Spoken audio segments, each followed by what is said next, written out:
Alhamdulillahi Rabbil Alamin. Alhamdulillahilladzi bini'matihi tatimmus shalihat. Alhamdulillahi ala kulli hal. Asyhadu an la ilaha illallah wahdahu la syarika lah. Wa huwa alladzi yaqbalu at-taubata 'an ibadihi wa ya'fu 'anis sayyi'at wa ya'lamu ma taf'alun. Wa asyhadu anna Muhammadan abduhu wa rasuluhu al-mab'uts rahmatan lil alamin. Ya ayyuhalladzina amanu taqullaha haqqa tuqatih wa la tamutunna illa wa antum muslimun. Ya ayyuhan nasu taqu rabbakumul ladzi khalaqakum min nafsin wahidah wa khalaqa minha zawjaha وبث منهما رجالا كثيرا ونساء واتقوا الله الذي تساءلون به والأرحام إن الله كان عليكم رقيبا فإن أصدق الحديث كتاب الله وخير الهدى هدى محمد صلى الله عليه وسلم وشر الأمور محدثاتها وكل محدثات بدعة وكل بدعة ضلالة وكل ضلالة في النار. Mari kita bersyukur kepada Allah Subhanahu wa Ta'ala pada pagi hari ini, subuh Kamis, tanggal 30 bulan Safar 1443 Hijriah. Alhamdulillah kita sehat walafiat. Baru saja kita melaksanakan salat subuh berjamaah, salat subuh yang nikmat dan indah sekali. Mudah-mudahan segala apa yang kita amalkan diterima oleh Allah Subhanahu wa Ta'ala. Mudah-mudahan segala kesalahan dan dosa-dosa kita diampuni oleh Allah Subhanahu wa Ta'ala. Jemaah sekalian rahimakumullah, doa itu adalah otaknya ibadah, kata Nabi Muhammad SAW. Doa adalah otaknya ibadah. Manakala orang bosan berdoa dan tidak mau berdoa, bisa digolongkan dalam golongan orang yang sombong terhadap Allah Subhanahu wa Ta'ala. Tidak ada satu persembahan yang paling dicintai oleh Allah Subhanahu wa Ta'ala adalah makin banyak hamba-hamba Allah yang berdoa kepada Allah Subhanahu wa Ta'ala. Artinya berdoa dikabulkan atau tidak, kita serahkan kepada Allah Subhanahu wa Ta'ala. Rasulullah sallallahu alaihi wasallam berdoa pada saat Nabi dilempari oleh orang-orang dengan batu. Berdoa apa? Berdoa semoga akan lahir dari sulbi-sulbi yang melempari Nabi dengan batu itu adalah hamba-hamba Allah yang tidak lagi menyekutukan Allah dan hamba-hamba Allah yang beribadah dengan baik. Jamaah sekalian rahimakumullah, doa Nabi pada saat teraniaya dan kritis itu dikabulkan oleh Allah. Tapi berapa lama Nabi menyaksikan orang-orang Taif itu masuk Islam? Setelah 11 tahun lamanya. Tahun ketiga sebelum 3 tahun sebelum hijrah, Nabi ke Taif dan ditolak habis-habisan. Nabi berdoa sedikit pun di antara doa Nabi tidak ada untuk mencelakakan orang Taif. Nabi berdoa agar lahir setelah mereka manusia-manusia yang taat kepada Allah Ta'ala dan tidak menyekutukan Allah Ta'ala. Tahun ke-8 Hijriah terlihat kabulnya doa Nabi itu. Orang-orang Taif berbondong-bondong masuk Islam. Yang penting dalam hidup ini kita tidak pernah bosan berdoa. Setiap saat kita minta penyelesaian kepada Allah. Setiap saat kita minta rubahkan dengan Allah. Karena tidak ada yang mampu merubah apapun di muka bumi ini kecuali Allah Ta'ala.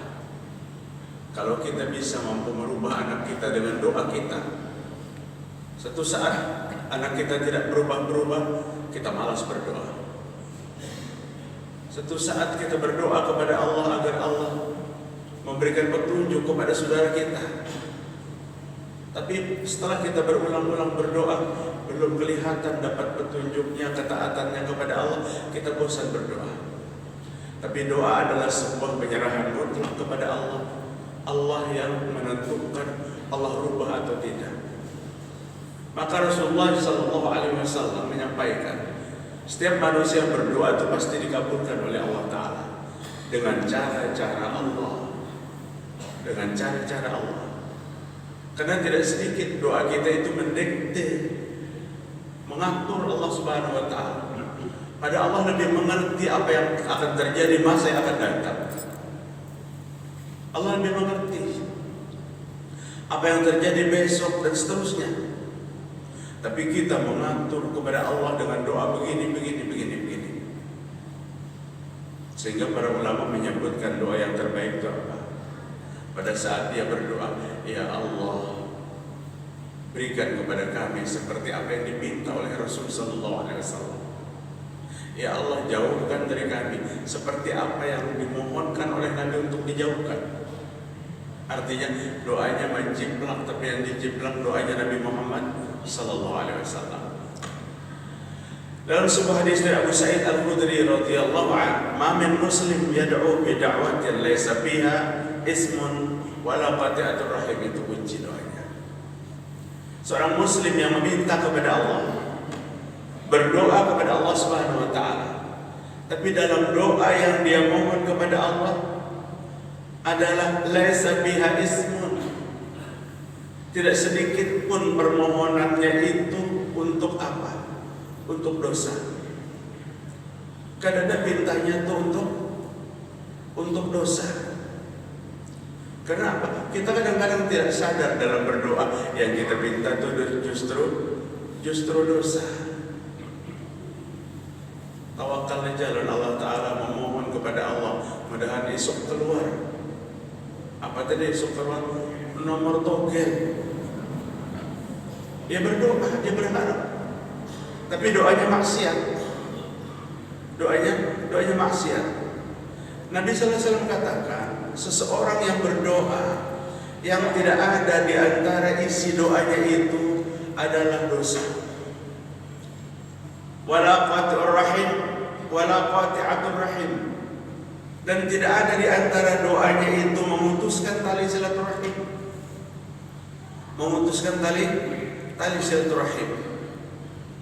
Apapun siapapun yang berdoa, jika ada dalam doanya pemutusan tali silaturahim kepada sesama, pasti Allah tidak akan ijabah.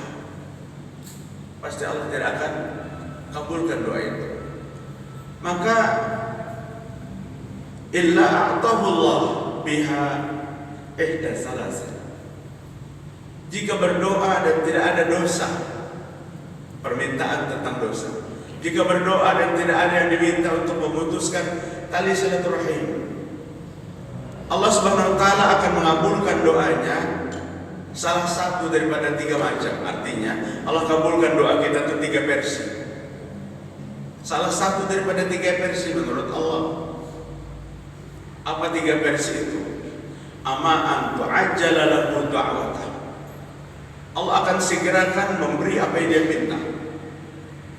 Allah akan segerakan memberi apa yang dia minta. Seperti apa doa Nabi Muhammad SAW? 11 tahun lamanya Nabi melihat terwujud apa yang Nabi minta. Pada 3 tahun sebelum hijrah, tahun ke-8 hijriah, orang Taif berbondong-bondong masuk Islam.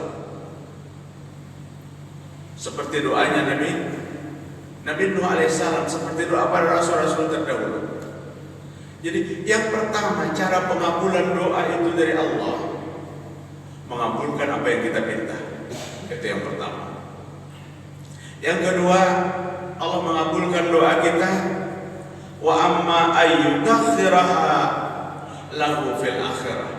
Atau doa yang kita pohonkan di dunia ini nanti akan Allah kabulkan setelah mati. Setelah kematian. Apa maksudnya? Diselamatkan oleh Allah setelah kematian, dijadikan kematiannya husnul khatimah, dijauhkan oleh Allah daripada dahsyatnya siksa kubur. Puncaknya Allah masukkan ke surga. Mungkin ini bahagian daripada permintaannya kepada Allah Subhanahu wa Ta'ala. Atau yang terakhir, cara Allah mengabulkan doa itu, wa amma an yusrif anhu bisu mithlaha. Atau Allah Ta'ala akan jauhkan satu musibah yang akan menimpa kepadanya, sekalipun yang Allah kabulkan itu bukan apa yang dia minta. Maaf, kadang-kadang kita ini kan apabila kita berdoa lebih cenderung kepada kehidupan dunia. Beda dengan sahabat masa lalu, cenderung kepada kehidupan dunia. Ya Allah, minta sukseskan usaha, minta bangkitkan karir setinggi-tingginya. Itu doa kita. Tapi kalau sahabat masa lalu apa doanya? Inni murafaqataka fil jannah. Aku doakan kamu hai Rabi'ah bin Ka'ab. Apa yang kau minta? Kehidupan yang sangat miskin, kadang-kadang tidurnya di Masjid Nabawi, tidak memiliki tempat tinggal. Tapi pada saat Nabi menyuruhnya untuk meminta, dan Nabi akan mendoakan, apa yang dia minta? Saya ingin berkumpul bersamamu wahai Nabi di surga. Saya ingin berkumpul bersamamu di surga. Para jemaah sekalian rahimakumullah. Jadi di antara yang kita minta itu mungkin besar, kemungkinan juga Allah mengabulkan doa kita itu tidak sesuai dengan apa yang kita minta. Tapi kita perlukan lebih daripada apa yang kita minta. Kita perlukan lebih daripada apa yang kita minta. Kita tidak mengerti satu hari ke depan, jangan pun satu hari, 1 jam ke depan, tidak mengerti. Allah yang lebih mengerti apa yang kita butuhkan 1 jam ke depan, 1 bulan ke depan. Jika satu saat dia ditakdirkan akan mendapat musibah besar, kemudian dia berdoa kepada Allah, satu-satunya yang menjadikan Allah bisa merubah ketentuannya adalah dengan doa. Allah jauhkan dia daripada bala bencana. Padahal dia minta rezeki yang banyak. Allah jauhkan dia daripada bala bencana. Dan ini sebagian daripada cara Allah mengabulkan doa kita. 3 macam tadi kan. Yang pertama, Allah kabulkan sesuai dengan apa yang kita minta. Ini biasanya yang paling banyak pengharapannya. Yang kedua, Allah kabulkan nanti setelah dia mati di akhirat. Dan yang ketiga, Allah kabulkan doa kita tapi tidak sesuai dengan yang kita minta, tapi sesuatu yang lebih kita perlukan daripada apa yang kita minta. Kata sahabat, qalu idzan kasaru. Kalau nangka itu wahai Rasul, berarti kami ini banyak-banyak berdoa. Kami banyak-banyak berdoa. Artinya tidak ada doa itu yang sia-sia. Tidak ada doa itu yang sia-sia. Maka kami akan banyak-banyak berdoa. Kalau Nabi SAW, maka Nabi SAW bersabda, Allahu akbar. Jika kamu banyak berdoa, maka Allah akan banyak mengabulkan doa. Allah akan banyak mengabulkan doa. Kuncinya agar doa itu tidak salah sasaran, itu aja. Kalau mengirim surat itu, kadada alamat yang dituju. Tapi kalau surat kan kita kirim kemanapun, Pak Harian, alamatnya dituju kadada, boleh kada suratnya? Boleh. Tapi kalau doa salah alamat berdosa. Artinya kita harus mengkaji betul-betul dalam berdoa agar tidak salah alamat, agar tidak salah minta dalam doa kita, atau kemana kita harus meminta. Itu diajari oleh Allah Ta'ala dalam Al-Quran. Memintanya dalam doa, memanggil kepada Asma'ul Husna, asma-asma Allah 180, surah Al-A'raf. Allah memiliki nama-nama yang baik, pad'uhu biha. Maka berdoalah dengan memanggil asma-asma Allah itu. Ya Allah, Ya Rahman, Ya Rahim, seterusnya.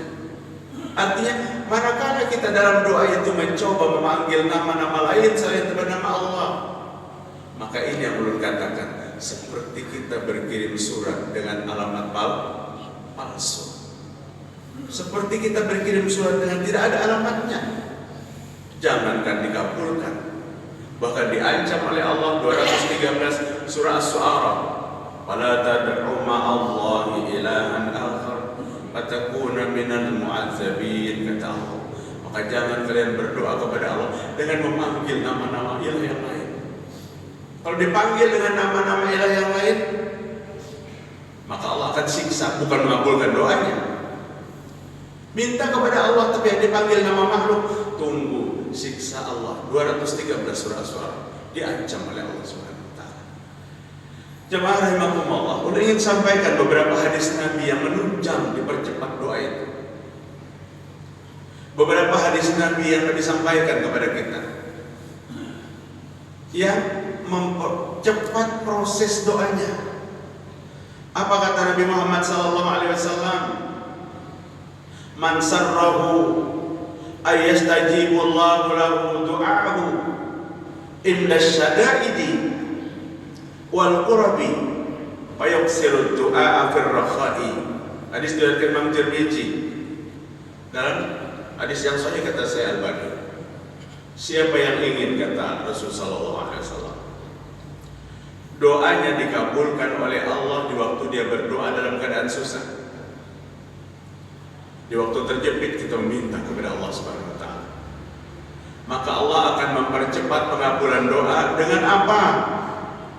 Dengan bayaksirud doa birrakha'i, banyak-banyak berdoa dalam keadaan lapang. Biasanya kita berdoa dalam keadaan sempit, dalam keadaan terjepit. Padahal jika kita banyak berdoa kepada Allah dalam keadaan lapang, maka di waktu doa kita dalam keadaan sempit diijabah oleh Allah Subhanahu wa taala. Artinya apa para jamaah dalam hadis ini?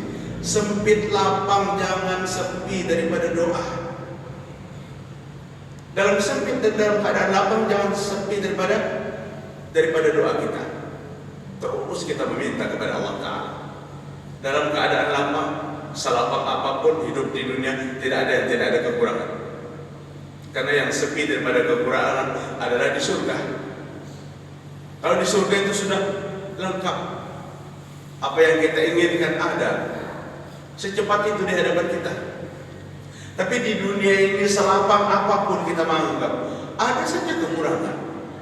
Dan memintalah kepada Allah dalam keadaan lapang, Allah akan perhatikan doa kita dalam keadaan sempit. Allah itu beda pada manusia. Kalau manusia nak meminta sidin aja tiap hari bosan, nak memberi bosan. Hujan memberi, biar kita terus hari-hari datang ke sini. Tapi Allah makin senang mana kita setiap saat untuk meminta. Allah makin senang. Yang kedua, untuk mempercepat proses doa kita, Rasulullah SAW sampaikan dalam hadis yang sahih, diriwayatkan Imam Muslim, seseorang yang ditimpa oleh satu musibah dan dia butuh untuk menyelesaikan segala masalah, Allah akan mempercepat mengabulkan jika setiap hari, setiap kesempatan dia membaca doa La ilaha illa anta subhanaka inni kuntu minaz zalimin. Tidak ada Tuhan kecuali Engkau ya Allah, Maha suci Engkau, hamba ini zalim. Apa yang tersirat dalam kalimat ini? Pertama, tauhid, la ilaha illa anta, tidak ada Tuhan kecuali Engkau, Maha suci Engkau, hamba zalim. Dua pengakuan yang harus kita hayati dalam pinta kita. Asalkan Allah Ta'ala dan nyatakan kesalahan itu bukan ada pada Allah, tapi ada pada kita. Subhanaka inni kuntu minaz zalimin. Hamba yang zalim ya Allah, hamba yang berbuat dosa ya Allah. Mungkin bapak-bapak semuanya tahu kalimat ini kalimat apa? Tasbih Nabi Yunus pada saat berada di dalam perut ikan. Allah sebutkan, jika Nabi Yunus tidak bertasbih, tidak menjadi ahli tasbih dalam Al-Quran, Allah sebutkan, waktu di dalam perut ikan, lala bisa bertilai yub'atsun, maka Nabi Yunus nanti akan dibangkitkan hari kiamat. Artinya sampai hari ini Nabi Yunus itu ada dalam perut ikan jika dia tidak bertasbih. jika dia tidak bertasbih. Maka Nabi SAW ambil tasbih Nabi Yunus ini adalah untuk mempercepat proses doa kita. Ada keluarga yang sakit, ada masalah kehidupan yang tidak bisa kita pecahkan, banyak-banyak membaca La ilaha illa anta subhanaka inni kuntu minaz zalimin, dibaca dengan penuh penghayatan. Tidak ada Tuhan kecuali Engkau ya Allah, hamba yang zalim, hamba yang berbuat dosa. Jamaah rahimakumullah. Kemudian Rasulullah SAW juga memberikan tip kepada kita agar doa itu lebih diproses cepat oleh Allah Subhanahu wa taala. Apa kata Nabi? Mamin muslimin, mamin abdin muslim. Setiap hamba Allah yang Islam yad'u, berdoa li akhihi bi zahril ghaibi illa qala al-malak al-muqalu bihi amin wa laqad bimisli. Hadis diriwayatkan Imam Muslim dalam hadis yang sahih. Ini mempercepat proses doa kita. Kita berdoa untuk diri kita, tapi kita disuruh berdoa untuk orang lain. Seorang muslim yang mendoakan saudaranya bi zahril ghaib, yang tidak ada di hadapannya dan dia tidak memberitahu kepada saudaranya bahwa dia telah mendoakan. Yang didoakan itu dekat saja, tetangga didoakannya kepada Allah Subhanahu wa taala, tapi dia tidak ceritakan bahwa dia mendoakan tetangganya kepada Allah. Maka qala malaikat akan berkata, malaikat yang ditugaskan oleh Allah akan berkata, amin untuk doanya kepada tetangga, walaka bimisli, dan amin untuk doa orang yang berdoa. Untuk doa orang yang berdoa. Luar biasa Pak praktek ini, dan kadang-kadang jarang kita praktekkan. Bisakah kita berdoa di tengah malam setelah sholat?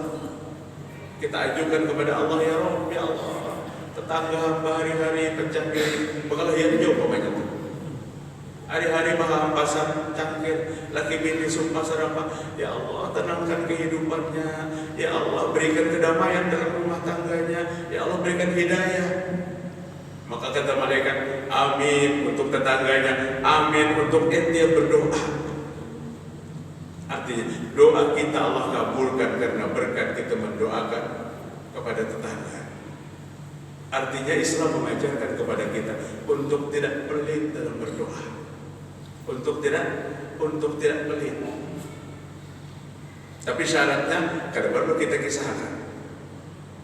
Kalau malamnya kita berdoa, pagi sudah kita datang ke sebelah. Aku mendoakan mudah-mudahan diikam jalan pengelahian lagi malam tadi dicari gimana. Bizahril ghaib, doa untuk saudara kita dan kita tidak perlu memberitahu. Ini berlaku bukan orang yang ada di sekeliling kita, bukan saudara muslim di negeri kita yang tercinta ini. Banyak hari ini saudara kita satu iman, satu agama yang mendapatkan penindasan, kesengsaraan. Berdoa kita kepada Allah Subhanahu wa taala. Kalau ada orang yang berkomentar, doa untuk negara aja kada cukup, oh itu tidak mengerti tentang doa.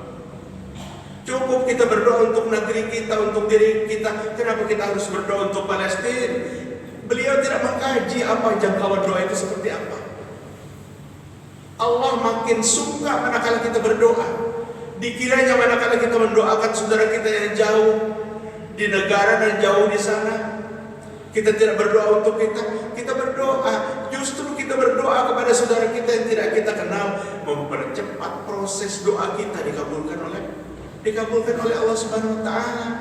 Jangan dikira doa itu seperti kita memiliki uang. Kalau uangnya 100.000 dibagi-bagi ke sana jadi sedikit, tidak. Maka kadang-kadang orang bingung juga apabila orang membawa tuan gurunya, kiainya ke kuburan. Kubur itu banyak, ini membarok. Ustaz, biar berdoa khusus untuk Abah Mama Ulun aja mudahan masuk surga. Ujar Ustaznya, tetangga kubur non sebelah, biar aja itu ada urusan, biar doa khusus.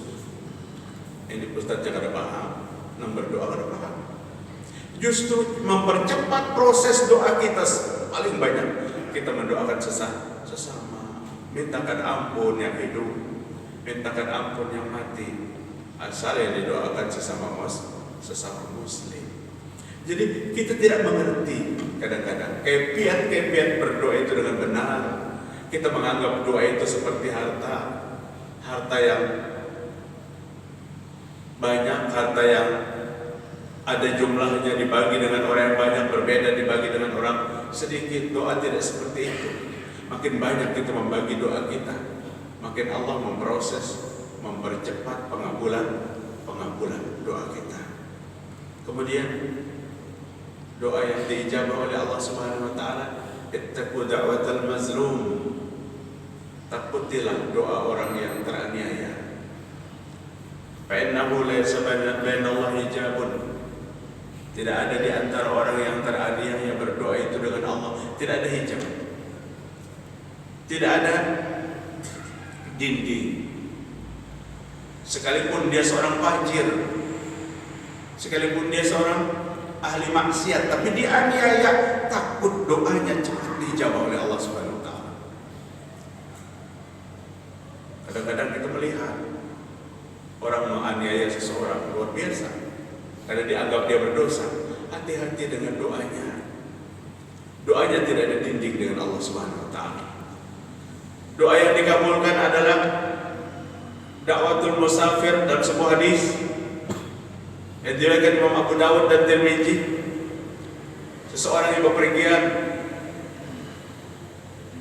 tapi bepergiannya bukan untuk maksiat, silaturahim. Orang tua ada di Jakarta sana, anaknya di Banjar, silaturahim. Dalam perjalanan ini dikabulkan doa kita. Umrah ke Saudi sana, di perjalanan doa sabar, orang musafir dijawab oleh Allah.